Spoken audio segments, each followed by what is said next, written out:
So basically, just wanted to talk about what happens to the bladder, the kidneys, and the prostate for those who have it, the guys who have it. What happens to it as we get wiser and as we age? So basically, we're going to just have a straightforward discussion about it.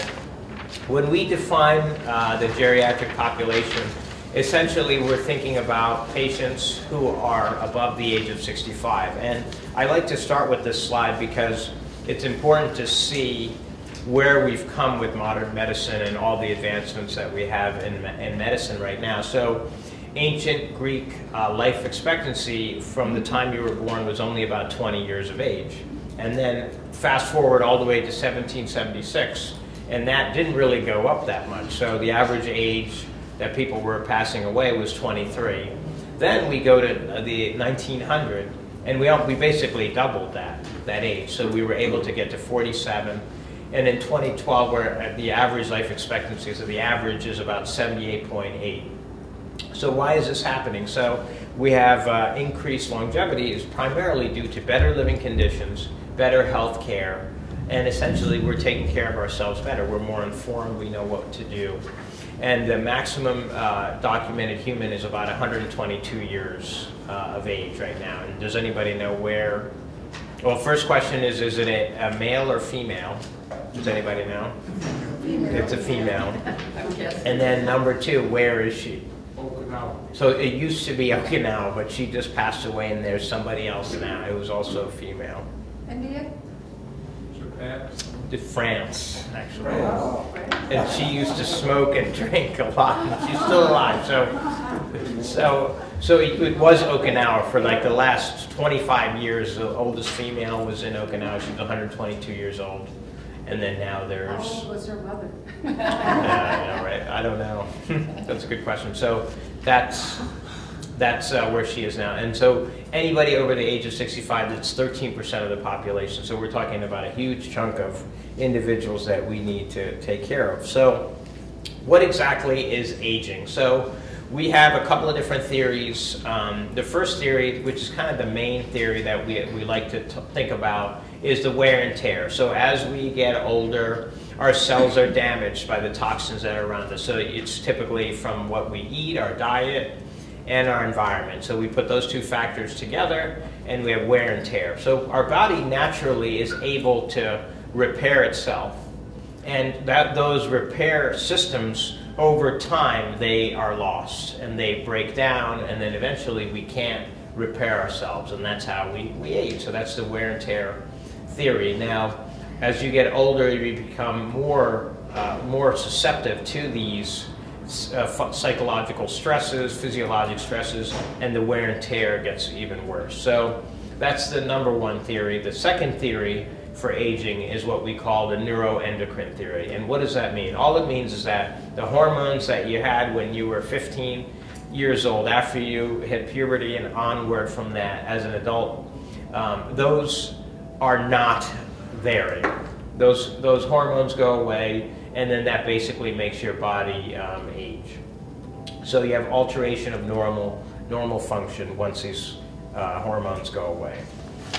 So there's two ways to look at it. Primary aging is looking at universal changes that are not caused by disease or environment influences. So that's just a normal body wear and tear. And then secondary is all the aging process that happens from the environmental influences. So such as smoking, exposure to sun, whatever stresses you had when you were going through working, whether it be whatever kind of job you were, wherever you were living, so on and so forth. So those are the primary and secondary reasons for aging.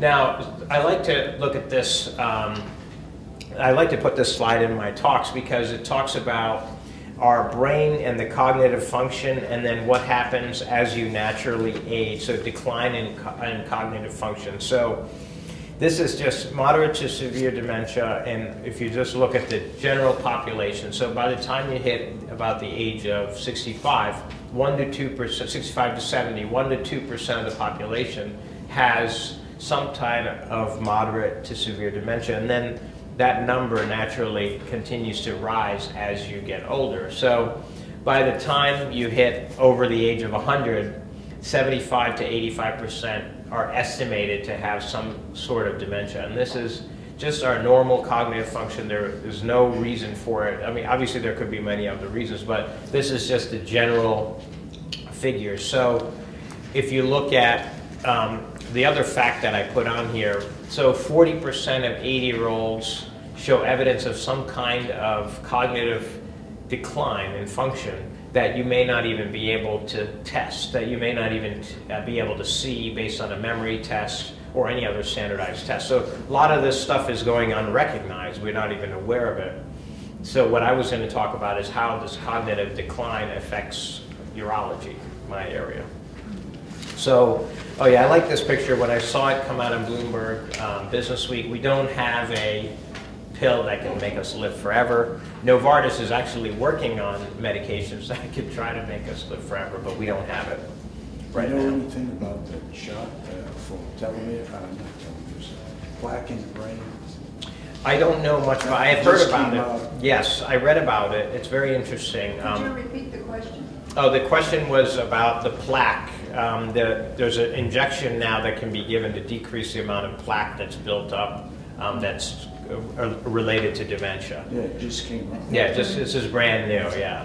So I don't know much about it. But that's a very good question, yeah. Has everybody heard about this new injection? I think it's been available in Europe for a little bit of time. They've been testing it there. Yeah. There'll be long-term studies to find out. It'll be 3 years. At least, yeah. Unless you're doing Europe. Is it available here at the Cleveland Clinic, the Ruvo Clinic? The shot? I don't know. We'd have to find out. We'd have to talk to Dr. Walsh or Dr. Wint about that. I don't know. Maybe Jasmine can look into that and find out for us. But I don't think it's available yet. It's still in developmental stages. Like only in testing. It's right now being tested, but I think it's going to be a few years. That's what I read. They said 3. Yeah. So the golden years. So what do we talk about when it's related to the bladder? So what happens in the golden years? So the prostate becomes enlarged in men, and in females you have a significant amount of bladder instability. So what does this translate into symptomatically? So you have more water that's coming out during the night, so you tend to get up more often to go to the bathroom at night. You have bad blood vessels, and that naturally will affect the blood vessels that create erection. So you have erectile dysfunction naturally as we age. And then these hormone alterations also cause impotence, so low libido. You have atrophic vaginitis, so you continue to get bladder infections, urinary tract infections. So these are all the things that we have to look forward to. This is all normal? This is all stuff that happens physiologically normally. We try our best to treat the symptoms, but the stuff naturally happens. So it's good to recognize it early and then go on. So I guess I'd like to start with prostate. Everybody thinks of urology. Everybody says, oh, you have a prostate issue. So what is the prostate? Why do we even have it? So it's a male organ that unfortunately every man is born with. The only good thing it's for is it creates a fluid that mixes with our sperm and semen and then allows sperm to live longer in the vagina. So once you're done having children, you don't need this thing. It just causes a lot of problems. And then the other issue is that it constantly enlarges as we age. I'm not talking about cancer. It just gets bigger and bigger and bigger. And then that process continues. And then the other issue is, and I have a little picture of that here. I don't know if it'll come up on here. Pointer. So I guess I'll use the mouse. So if you guys can see, oh yeah. Okay, so essentially all the urine has to travel through the prostate to come out. So when you guys have to get up and go to the bathroom more often, this is the problem with it. When you feel like you don't empty completely, that's because this is blocking the way. So there's a significant amount of problems that can be related to the prostate. Here is kind of just a regular diagram. So the bladder and the prostate, all the urine goes through the prostate. The bladder squeezes, all the urine comes out. When your prostate becomes enlarged, you can see a number of different things happen. So the channel becomes more narrow, so it's more difficult to get all the urine out. there's the pressure that the prostate pushes onto the bladder, and that causes a lot of symptoms, sometimes pain when you urinate, sometimes you feel like you can't urinate all of it out. That's all happens with this enlarged prostate. Who cares if it gets bigger? So kind of the things that I've already mentioned. You have frequency, urgency, painful urination. Sometimes the stream is extremely weak. You have some dribbling, and then sometimes there's overflow, which means that not all the urine comes out and you dribble a little bit and you leak all the time. What do I do? So I'll kind of skip over some of this stuff. Medications work, surgery, and sometimes you have to pass a catheter yourself. Yeah. So let's move, since we're staying with prostate, let's talk about prostate cancer. It's important to get checked out for this. It is the second most common cause of cancer deaths in males. High risk men are first-degree family members who've had prostate cancer, and African American men, they just have the highest risk of developing prostate cancer. The main thing on this slide is that sometimes the symptoms are none. You don't have any symptoms at all. And advanced, this is after it becomes more prevalent to your body. Then you may have involvement of the bones. Sometimes you have weight loss and other things like that. We like to find it before that. How do we find it? We do a PSA, which is a blood test, and a rectal examination, which is to feel your actual prostate. The PSA is the blood test that I'm talking about. Generally speaking, it's basically the only way that we have to find prostate cancer right now. It's a blood test. Once we find it, then we move on to other things. But not all PSA elevation means that it's cancer. We'd have to make sure that that's actually what's going on. Okay? Okay, am I next to be checked? So that's the rectal exam that the family guy is about to have. No general screening after the age of 70 unless you have a prior history of your PSA being elevated or family history. So if you qualify for it, then you have to get it. So I'm going to move on away from prostate now and focus more on the bladder. So I like to put this slide, it's kind of confusing, but I don't want you to be confused. The only reason I put it on there is because all of our urination starts right here in the pons, which is a section of our brain, right in the midbrain. And all of the urination control comes from there. So that's why it's very important to recognize the relationship that the bladder as an organ does not function on its own. It has to be activated from the pontine micturition center located in the pons. So this is we won't get into the details. Even I don't understand a lot of that. But so to pee or not to pee. So now we're talking about the bladder. I'm going to go through some of the definitions that we talk about commonly when you see a urologist. So frequency is the need to urinate very often. Okay. Urgency is when you have that strong fear immediately to get up and you have to go, and sometimes a little bit leaks out. That's urgency. So that you have this fear that urine loss is about to happen, so you have to rush to the bathroom. That's considered urgency. Nocturia just simply means that you're urinating at night. And incontinence means that you're involuntarily losing urine. So you leak. So frequency and urgency, we usually put those two together because they're related to what we call overactive bladder. All overactive bladder means is that your bladder is not communicating with your brain properly, and then what happens is that it tends to squeeze without you telling it, or your brain or the pons telling it to squeeze. So sometimes you have a little bit of overactivity. It squeezes. The bladder is just a muscle, so it likes to squeeze, and sometimes it squeezes so much that a little bit of urine leaks out. Sometimes it squeezes and sends a message to your brain that says, I need to run to the bathroom right now. When you get there, only a little bit comes out. And that's because you just went to the bathroom 15 minutes ago. So it's fooling your brain to believe that you have to go to the bathroom. This is what overactive bladder is. Okay, kind of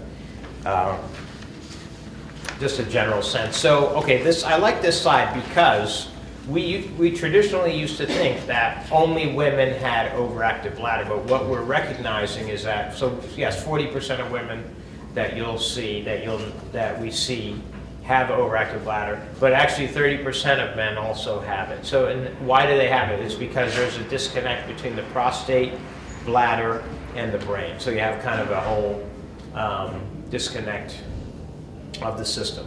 Oh yeah, go ahead, sir. Can ability to do Kegels or having done Kegels, does that tend to decrease the frequency and urgency? So Kegel exercises helps with only the leakage of urine, because what a Kegel exercise is strengthening the muscle that holds your urine in outside of your bladder. So there's a muscle called the sphincter. And what that sphincter does is that it's the primary control of your urine. So it allows, like as we're all sitting here right now, we're not leaking out. That's what your sphincter does. So by doing a Kegel exercise, you're practicing that sphincter to be tighter so that you don't have loss of urine. And its normal state is to be tense? It's supposed to be tense, yeah. But if you have something going on up in the brain, such as dementia or Alzheimer's, that will change that sphincter. And we'll talk about that in a little bit. We're going to be able to answer questions when you're finished. Of course. You want to wait? I'll wait. Okay. You don't have to. I got a million of them. Write them down. So treatment, essentially the first treatment is behavior modification. We try to, at least the behavior modification, a lot of that is just educating you about your bladder and how your bladder relates to your brain, and how if you know that you just went to the bathroom 15 minutes ago and you have the sensation to go again, you know it's not full. So it's just recognizing that and being able to suppress that signal that the bladder is sending to your brain to say, hey, I got to go to the bathroom right now. So it's difficult, but I think once you understand the connection between the systems, I think it's easier to do the behavior modification. That's why I stressed that in the beginning. We have medications that can help calm down the bladder.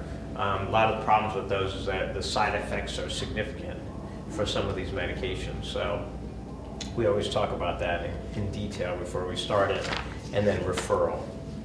So I was going to move on to Nocturia, which is why do I pee at night? A lot of the reasons why you're peeing at night has nothing to even do with your bladder or your kidneys. The number one reason is actually heart problems, so heart failure, and then swelling of your legs, lower legs, because what happens is your kidneys start to get rid of a lot of this fluid at night, and especially if you elevate your legs at night, many times a lot of this fluid will come out, so you'll have a tendency to go to the bathroom more often. Sleep apnea is a big one that also causes your kidney to produce more fluid at night. A lot of drugs, so we take a lot of water pills for our heart, sometimes for the congestive heart failure, and then a number of different other medications. And then another big one we talk about is if you drink alcohol at night or coffee before bedtime or any kind of caffeinated beverages, these will also cause you naturally to go to the bathroom more frequently at night. So who cares when I pee? I think the reason why we do care is because it's not necessarily going to the bathroom at night, but it's falling. So the problem is 1 out of 3 patients over the age of 65 have had some kind of documented falls. The falling in and of itself is not a problem, but the problem is if you have a hip fracture, then you're in trouble. So that's why I really put this, I like to stress this slide. So it is important that you urinate more than 2 or 3 times at night, because if you fall, then you could have a fracture, and then the statistics show that if you have a fall and develop a fracture, that you are in some serious trouble. So kind of going through here, 5 to 10% of patients who had a hip fracture from a fall are dead within a month, and 20 to 30% die within 1 year because your recovery is slower.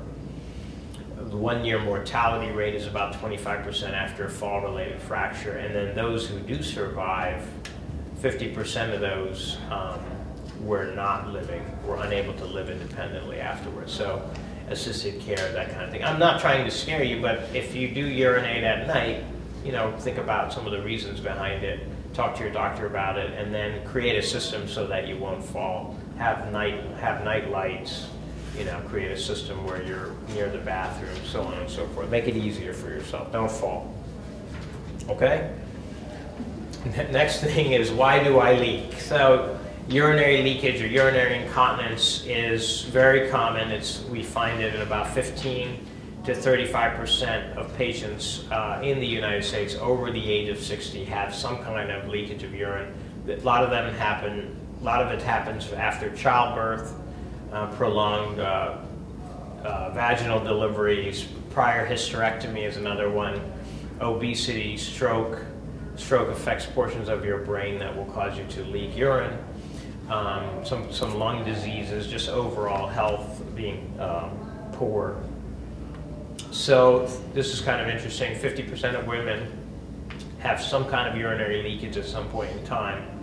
33%, so 1 out of 3 women have some kind of regular urinary leakage, whether that's a couple of drops with the overactive bladder when you have to run to the bathroom, or it's more than that with stress, exercising or lifting something heavy. It's predominantly in females. And then a lot of nursing home residents also have leakage of urine. Some medical causes, anytime you have a urinary tract infection, that's going to cause you to have leakage of urine. Prostate trouble, sometimes when your prostate is very large, you're going to have some leakage of urine that naturally occurs until we address that issue. So constipation, I put that on here because that's a very important concept that we have to understand. So the more constipated you are, the more tendency you have to retain urine, have difficulty controlling your bladder. There's a lot of pressure that constipation does. It pushes on the bladder and causes significant problems. So try to keep your bowels regular. It will help your bladder as well. And a lot of times we have medications. Okay, so am I going too fast? Are we okay? Good. Okay, thank you. So I want to do. Go What ahead, about sir. having to urinate after you evacuate your bowels? Yeah, that's related, yeah. So that means that because you were slightly constipated prior, you were retaining some urine. And then naturally with the force of evacuating your bowels, some urine leaks out as well. It's fairly common if you have irregular bowel patterns. So it just shows you how connected the two systems are because of the relationship in the anatomy, you know. So that's normal?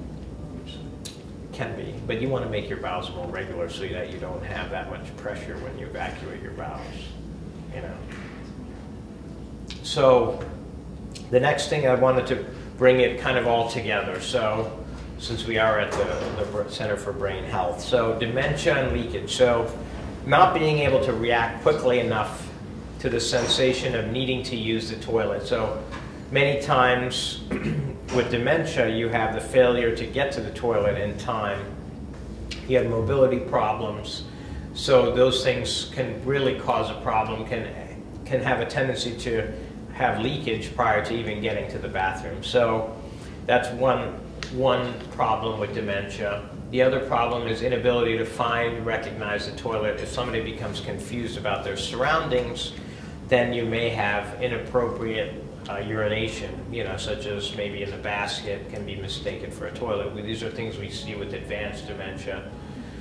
And then not even being able to understand the prompt to be able to have to go to the bathroom. These are more advanced issues that happen, and a lot of that is because of the relationship between the bladder and the brain, the pons center. So this is just kind of going through more not managing the personal activities of toileting, you know, undoing clothing, personal hygiene. These are all related to leakage of urine. Not letting others help you. Perhaps there's a lot of embarrassment around urination. It's a very private function that we do in life, and what happens is as we become demented, the problem is we don't understand a lot of those relationships anymore. Some of those embarrassment barriers are gone, you know. And sometimes you can't even recognize the toilet. So you have attempt to find the toilet, you're not able to. There's lack of motivation. The patient may be distracted.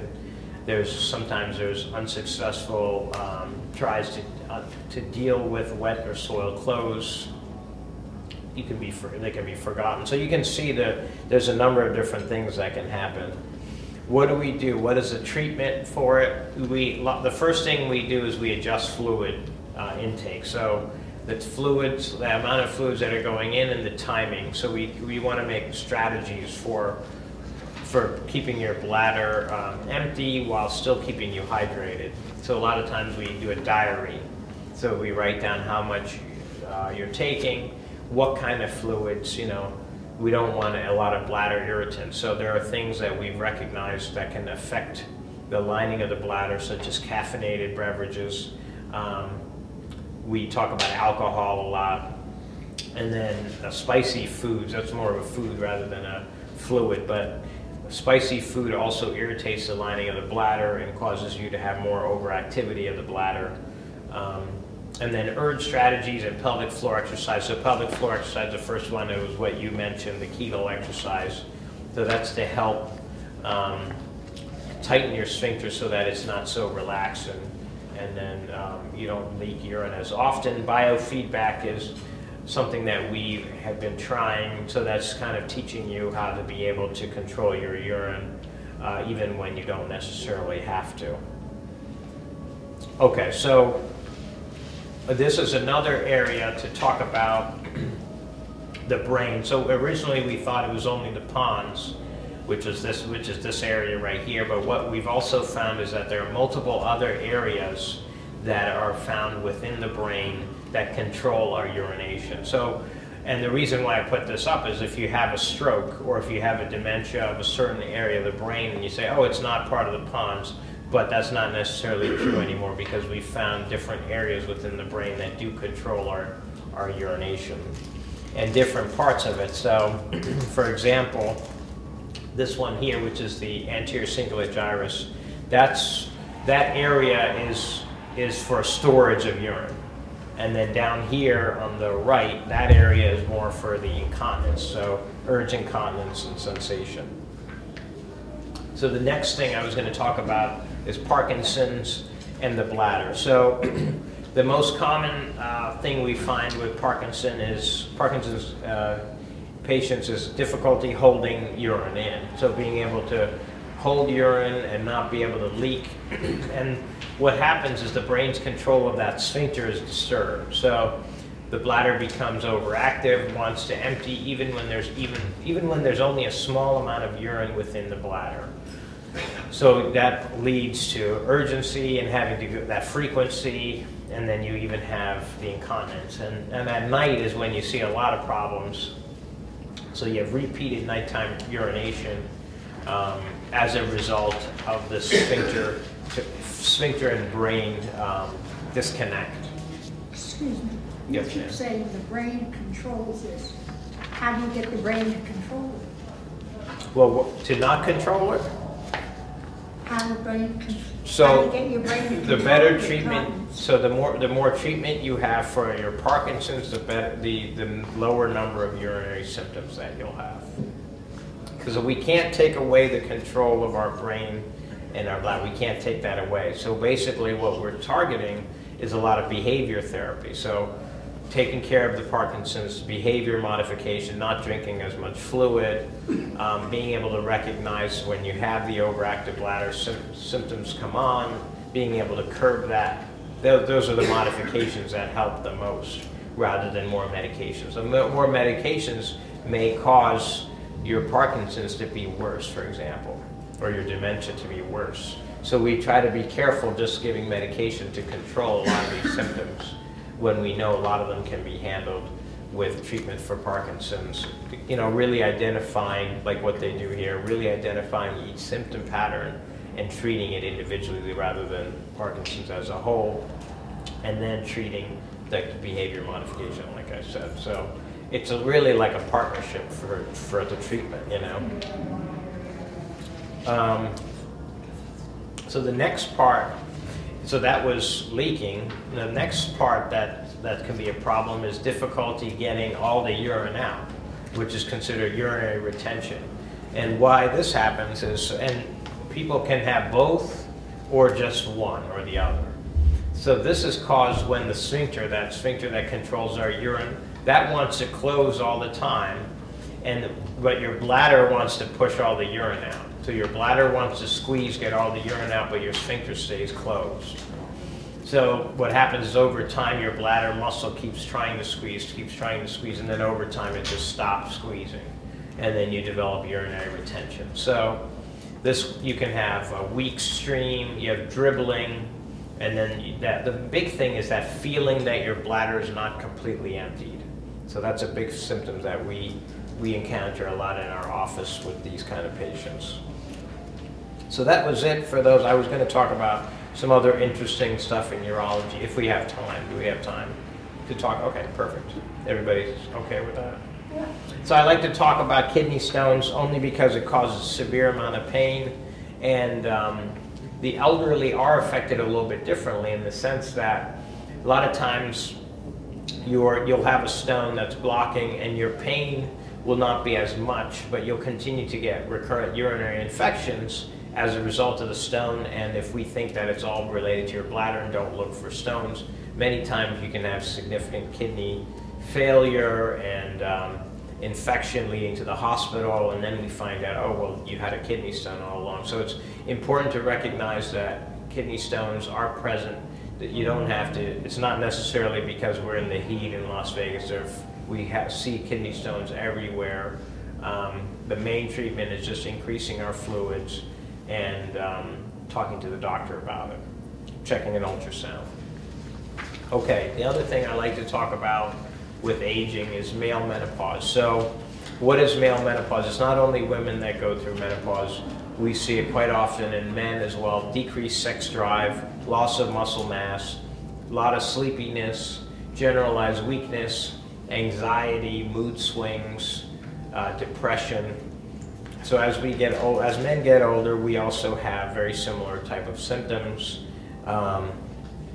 This is talking about menopause and erectile dysfunction. Essentially, all it's saying is that as we get older, you get erectile dysfunction. This is treatment of erectile dysfunction. I'll just, to save time, I'll just keep going. So that's that. There are many different treatments for erectile dysfunction, not just pills. Urinary tract infections are important.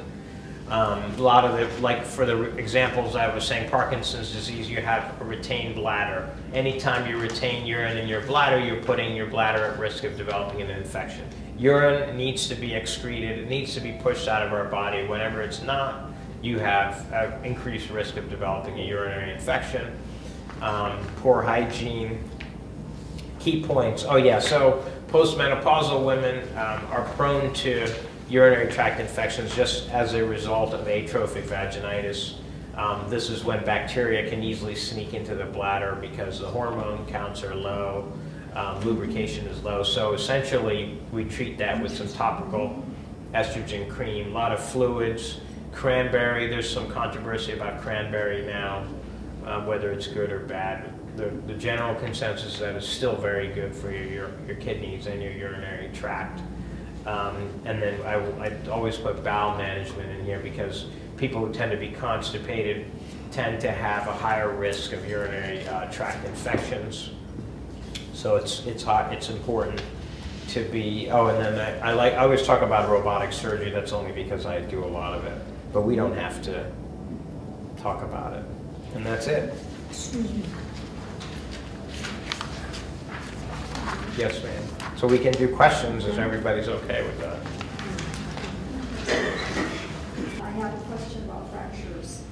Why, and only because I have to take a medication that costs $2,020 over 28 days. And it's real hard to get anyone to cover that. So anyway, why do people pass so soon if they get a bone fracture? Because obviously taking this medication, I'm very susceptible to fractures. So it's the association between getting better afterwards, being weak, and not rehabilitating afterwards. That's the mortality rate. And then, so if you're bedridden after you fall and it takes you 6 months to get back on your feet again, the amount of things that can happen, you get pneumonia if you're not out of bed, urinary tract infection leading to urosepsis. Those are the That's why the mortality rate is high. It's not actually getting the fracture itself. And then if you're immobile, another big one that is the blood clots. You get blood clots in your legs that travel to your lungs. We see that all the time. And then you don't even recognize it, and then all of a sudden, you know. So it's the subsequent factors after the fracture itself. What vitamins do you take for UTI? Oh, you don't take it as a primary treatment for it. It's more for the prevention. So just regular daily vitamins. It increases your antioxidant level, and then it helps. It gives so what cranberry does is it gives a lining along the kidney and the tube that drains all the urine, and basically less bacteria stick to the lining by having this coating. That's the theory behind it. So they say it works. So just a multivitamin. Multivitamin, yeah. Yeah, it boosts your immune system and, you know, helps fight an infection off. You know, if you were to get an early infection, or for women commonly have more bacteria. Okay.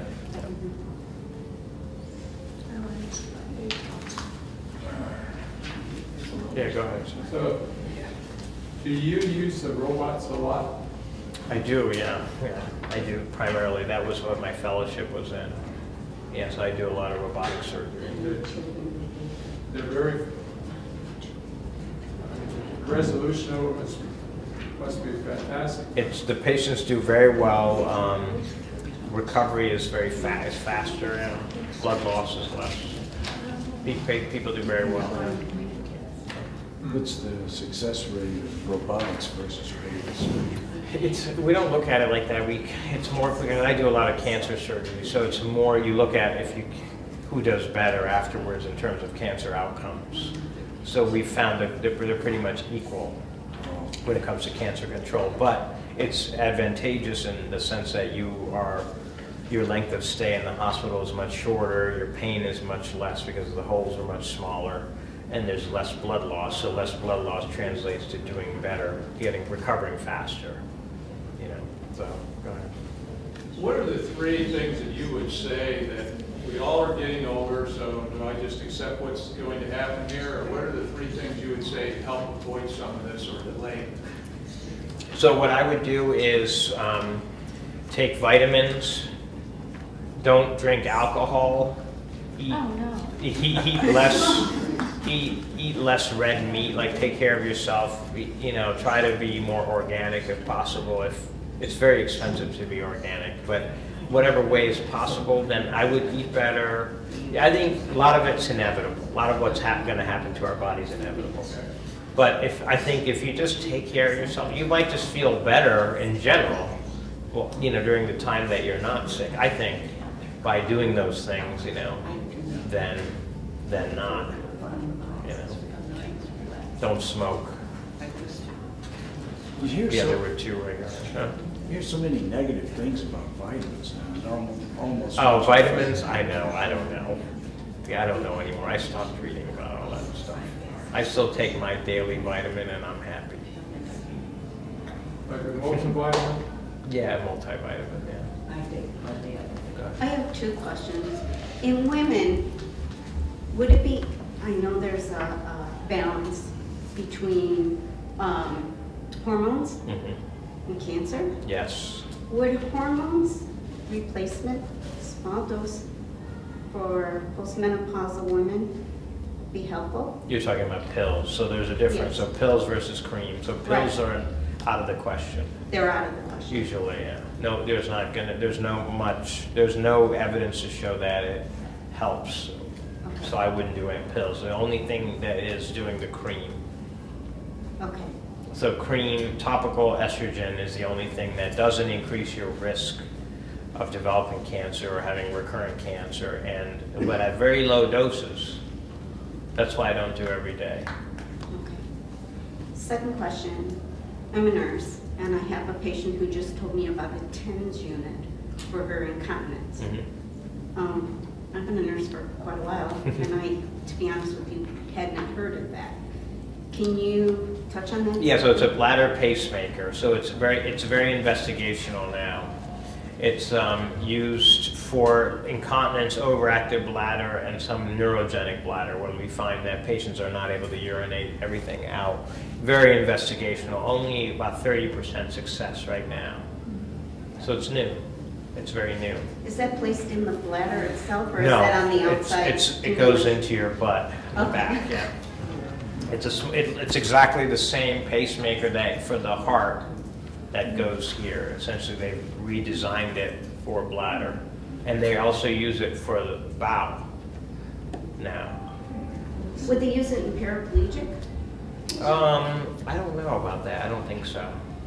It's more for bowels that are like incontinent, fecal incontinence. There's a new indication for that now.